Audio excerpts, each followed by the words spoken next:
Saudara sekalian, selamat pagi, selamat berjumpa kembali.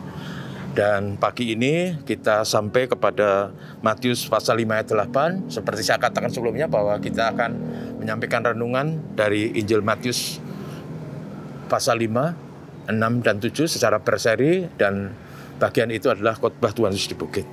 Pasal 5 ayat 8 berkata, berbahagialah orang yang suci hatinya, karena mereka akan melihat Allah.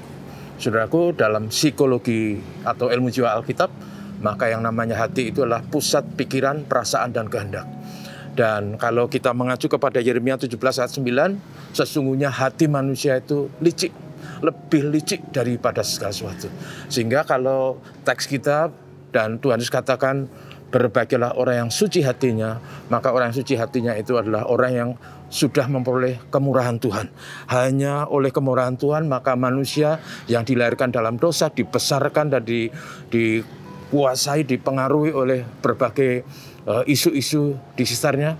Maka manusia biasanya hatinya licik dan jahat. Tapi orang yang telah menerima kemurahan Allah, dia akan beroleh hati yang suci. Hati yang suci, saudaraku, itu bisa berarti hati yang tidak dikendalikan oleh dosa atau sifat dosa. Karena dosa itu akan menjadi seperti debu yang merusak pandangan kita, yang mendistorsi pandangan kita, sehingga kita tidak bisa melihat kebenaran, tidak bisa melihat kasih kemurahan Allah, tidak bisa melihat kebesaran Tuhan. Dan karena itu dosa selalu menjadi bagian dari sabda Tuhan, supaya kita tidak boleh hidup dalam dosa. Karena dosa akan menjauhkan kita dari Tuhan. Yang berikutnya, saudara,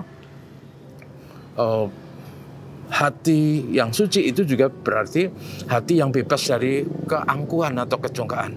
Orang yang angkuh atau congkak itu selalu merasa benar sendiri, baik sendiri, dan akhirnya mereka sering mengatakan hal untuk menghakimi orang lain dan mencela orang lain, dan tidak bisa menghargai orang lain.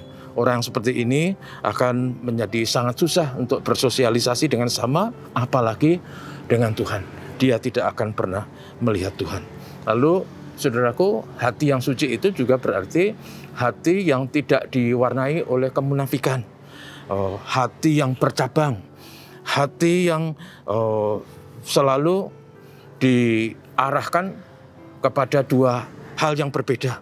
Dan akhirnya orang yang hatinya bercabang selalu mengeluarkan kata-kata yang kasar, kata-kata makian, sumpah serapah, dan semua hal-hal yang tercela keluar dari mulutnya.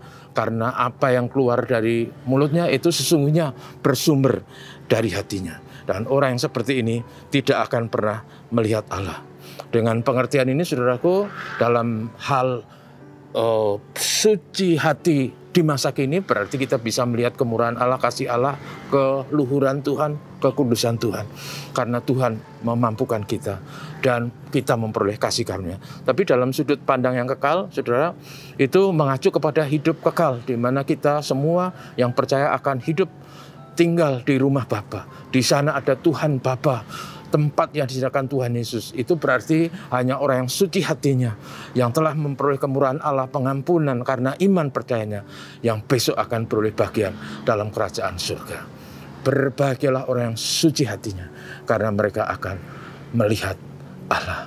Dan karena itu, saudaraku, betapa indahnya hidup Kristen yang diwarnai dengan tekad kerinduan untuk selalu taat pada Tuhan, menjunjung tinggi kekudusan. Hatinya diwarnai kemurnian. Kiranya Tuhan memberkati kita hari ini. Mari kita berdoa. Tuhan, terima kasih. Betapa indahnya kalau kami bisa selalu melihat Tuhan dan kekudusan Tuhan dan kebesaran Tuhan. Tolonglah kami supaya kami tidak hidup dalam dosa. Tolonglah kami supaya kami tidak hidup dalam keangkuhan, kecongkaan. Tolonglah kami supaya kami tidak hidup dalam hati yang bercabang dan kemunafikan. Memberkati kami semua, memberkati umat-Mu, memberkati GKNF, dan memberkati negeri kami. Tuhan Yesus, terima kasih. Terpujilah nama-Mu. Haleluya. Amin. Terima kasih, saudaraku. Tuhan memberkati.